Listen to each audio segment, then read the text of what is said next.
Olá, futuros medalhistas da UBMEP! Sejam bem-vindos aqui ao Aprenda a Calcular, o seu canal focado em matemática e raciocínio lógico aqui no YouTube.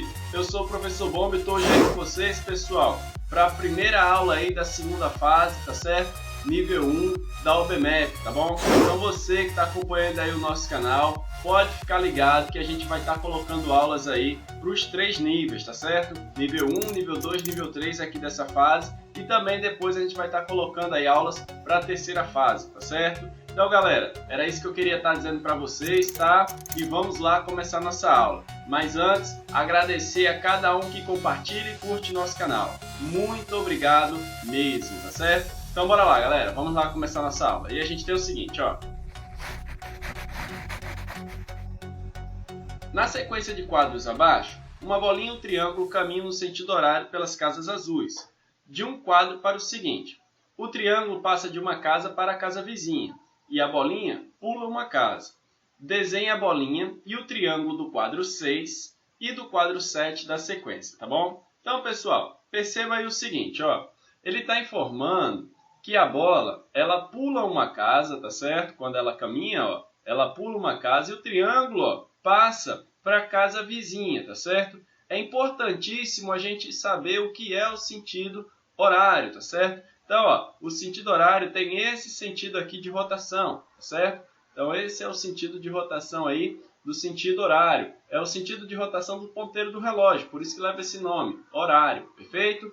Galera, então o que a gente precisa saber? A gente precisa escrever aí, tá certo? Desenhar a bolinha e o triângulo do quadrado 6 e do quadro 7, tá certo? Então, o que a gente vai fazer? Ó, a gente já tem até o quadro 5 aqui, então já facilita muito, tá certo? Basta essa bolinha pular mais uma vez aqui, ó. Então, a bolinha vai ser desenhada aqui e o triângulo andar mais uma casa, tá? Então, o triângulo vai vir para o lugar da bolinha. Então, é isso que a gente precisa fazer para desenhar o quadro 6, ó. O triângulo vai vir para cá, tá certo?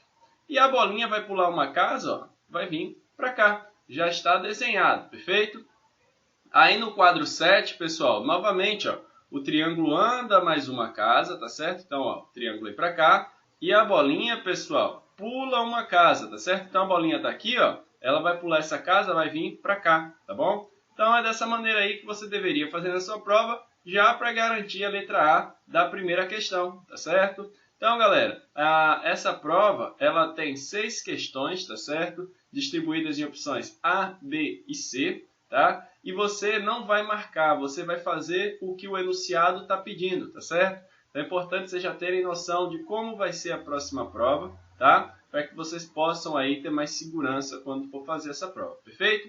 Bora lá para a letra B. Continuando a sequência, qual é o número do primeiro quadro em que a bolinha e o triângulo estão na mesma posição do quadro 1? Então perceba, gente, ele quer saber qual vai ser o primeiro quadro em que a bolinha e o triângulo vão voltar para essa posição aqui, tá certo? Nota que a bolinha, ó, vai ficar pulando, tá certo? Uma casa e o triângulo andando de uma em uma. Então, qual vai ser o primeiro quadro em que a bolinha vai voltar para essa posição e o triângulo, ó, vai voltar para essa posição, tá certo?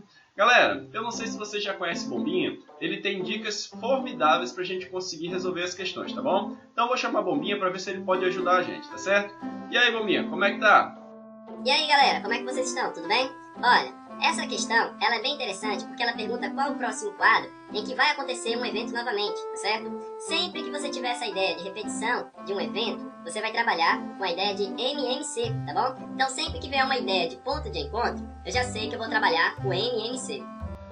Valeu, Bombinha! Essa sua dica foi ótima! Olha, com a dica de Bombinha a gente vai conseguir resolver fácil essa questão aqui, tá certo?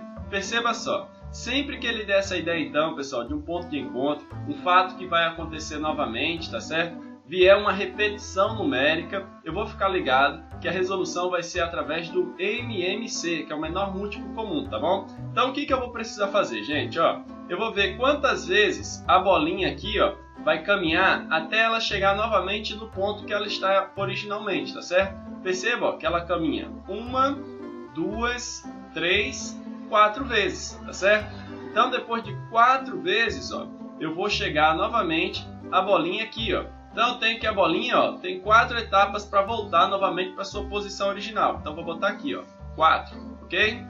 E, pessoal, o triângulo, ó, ele vai caminhar quantas vezes para chegar novamente até o seu ponto original, ó, ponto de partida? Ele vai andar 1, 2, 3, 4, 5, 6, 7, 8 vezes, tá? Então, eu vou colocar aqui 8, ó. Bem, agora que eu sei quantas vezes cada um caminha para voltar para o ponto original, aí agora a gente calcula o MMC desses dois números, tá? Que já vai dar automaticamente o número de vezes, tá certo? Que as duas figuras vão caminhar para estarem no mesmo ponto em relação ao ponto de partida, tá certo? Então aqui eu vou calcular o MMC, ó. Então vamos lá, ó. Aqui eu vou ficar com 2, que vai dar 2 e 4, 2, que vai dar 1 e 2, e 2 novamente, que vai dar 1 e 1, perfeito? Então, a gente tem aqui, pessoal, que o MMC é 2 vezes 2, 4, vezes 2, 8, tá? Então, quer dizer que o número aí, pessoal, de vezes, tá certo? Em que a bolinha e o triângulo vão ter que percorrer, tá? Para chegar no mesmo ponto original, serão quantas vezes? Serão 8 vezes, perfeito? Então, você aí que vai fazer a fase 2, está vendo que não tem muito segredo, tá certo? O conselho que eu dou a vocês é pegar mais questões de OBMAP, tá certo? De anos anteriores e façam para vocês terem mais segurança, perfeito? Que eu tenho certeza que vocês vão detonar geral na prova da OBMAP, ok?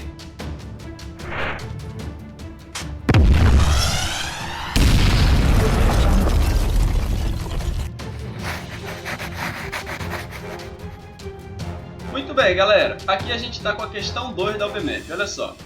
Em uma brincadeira, João e Maria retiraram cartões numerados de 1 a 7 que estão sobre uma mesa, com as faces numeradas viradas para baixo. Em cada rodada, João retira 3 cartões e Maria retira 2, restando 2 cartões na mesa. Depois de cada rodada, todos os cartões são embaralhados e devolvidos à mesa. Letra A. Na primeira rodada, João tirou um cartão com um número ímpar e 2 cartões com números pares. Maria retirou 2 cartões com números ímpares. Explique por que a soma dos números dos cartões que sobraram na mesa é ímpar, tá certo?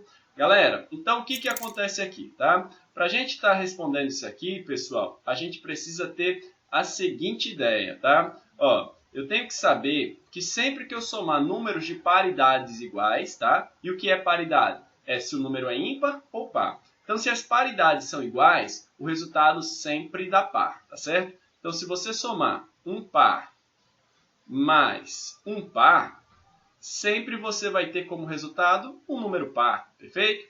Da mesma maneira, se você somar um ímpar mais um ímpar, você também vai ter um número par, perfeito?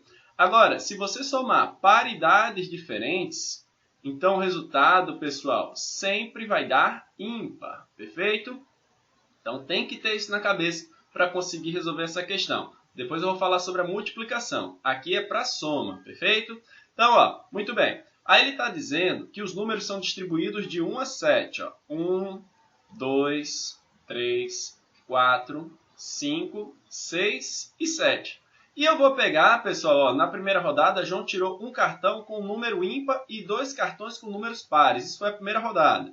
Então vamos botar aqui João. Ó. João tirou, tá certo? Vou botar aqui João. Ele tirou o quê? Um ímpar e tirou 2 cartões pares. Ó, tirou 2 cartões pares, tá? Maria retirou 2 cartões com números ímpares. Então, Maria tirou 2 cartões com números ímpares. Ó, números ímpares, perfeito? Explique por que a soma dos números dos cartões que sobraram na mesa é ímpar, tá?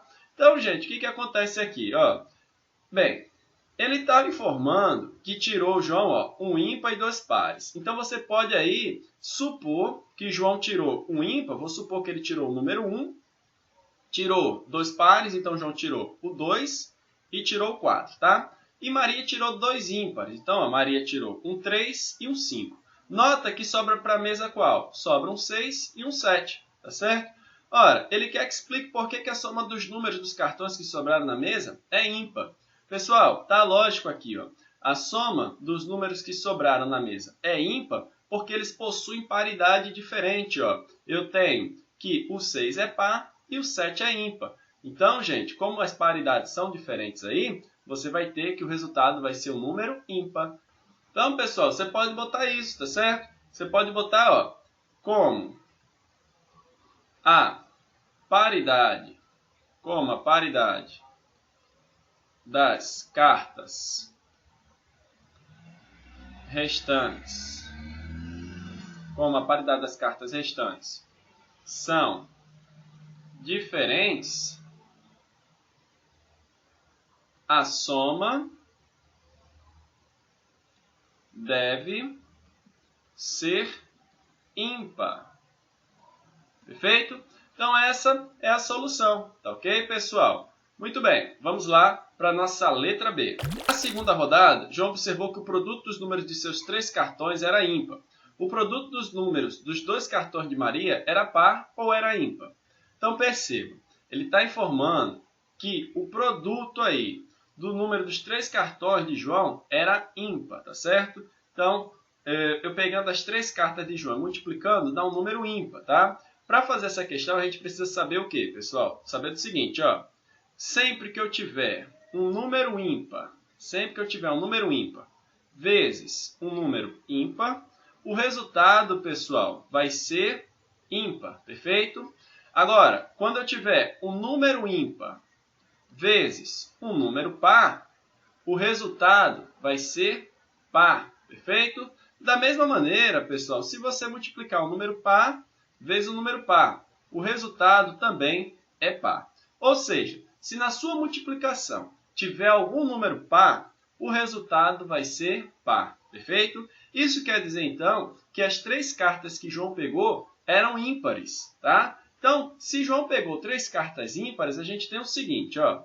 Se João pegou as 3 cartas ímpares, e a gente sabe que as cartas são essas, 1, 2, 3, 4, 5, 6 e 7. Se foram 3 cartas ímpares, ficou apenas uma carta ímpar. E a gente sabe que Maria pegou 2 cartas. Ora, se Maria pegou 2 cartas, necessariamente ela pegou uma carta par, perfeito? Então, gente, se ela pegou uma carta par, obrigatoriamente o resultado da multiplicação de suas cartas vai ter que ser par, tá bom? Então, você pode justificar dessa maneira.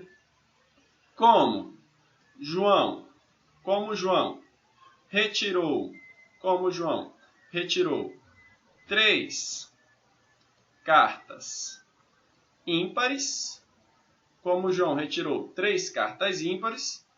obrigatoriamente,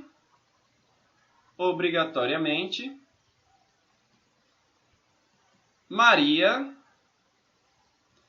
teve que tirar uma carta par, fazendo com que o produto seja par. Perfeito? Então, pessoal, essa aqui é uma ideia para você elaborar a sua solução, tá? Só explicando o porquê que, obrigatoriamente, a carta que Maria vai tirar vai ser par. Lembre que aqui são questões discursivas. Então, da melhor maneira que você puder estar resolvendo as suas questões, tá certo? Mais explicado você conseguir colocar, melhor, tá bom? Muito bem, galera. Bora lá para a nossa última questão de hoje. Na terceira rodada, João olhou seus 3 cartões e concluiu acertadamente que a soma dos números dos 2 cartões de Maria era par. Quais foram os cartões que João retirou? Explique sua resposta. A gente viu, pessoal, que para a soma de 2 números ser par, obrigatoriamente, ou esses números são 2 números ímpares, ou os 2 números são pares, ok? E os números que são dados aí são esses: 1, 2, 3, 4, 5, 6, 7. Para João ter certeza da paridade, tá certo? Quer dizer então que ele tem certeza que ou Maria tem 2 números ímpares na mão, ou Maria tem 2 números pares na mão. E para ele ter essa certeza, pessoal, ele obrigatoriamente tem que ter tirado aí, como ele tirou 3 números, ele obrigatoriamente tem que ter tirado aí o número 2, 4 e 6. Por quê? Porque dessa maneira, todos que sobram são ímpares. Então Maria obrigatoriamente vai tirar 2 números ímpares. E quando Maria tirar 2 números ímpares e fizer a soma desses 2 números, a gente vai ter aí, pessoal, que esse número vai dar o quê? Esse número vai ser par, perfeito? Então a gente tem que os números que João tirou foram quais? 2, 4 e 6, perfeito? Então aí você redige o seu texto, tá? Você pode colocar aí, como a soma dos números retirados por Maria era par, obrigatoriamente ela tinha nas mãos 2 números ímpares ou 2 números pares. Para ter essa certeza de que os números que Maria tinha na mão possuíam a mesma paridade, é necessário que João tivesse tirado todos os números pares, restando apenas números ímpares para Maria tirar, ok? Então, dessa maneira, você vai estar justificando aí, tá certo? A sua resposta, tá? Então, galera, fique tranquilo. Eu tenho certeza que vocês vão se sair bem nessa prova, tá? Vejam outras questões. Aqui a gente está dando, tá certo? Essas dicas para vocês que vão fazer aí a OBMAP. E veja que não teve nenhum bicho, não é verdade? Apenas, pessoal, essa coisa que eu falo para vocês, que é o insight, a ideia criativa, tá certo? É necessário que vocês possam ter essa ideia para que vocês possam desenvolver uma linha de raciocínio capaz o suficiente de desenvolver aí uma solução, tá ok? Então era isso que eu queria estar falando com vocês, futuros medalhistas da OBMAP. Foi muito bom estar aí com vocês mais essa vez e até a próxima, se Deus quiser. Valeu, galera!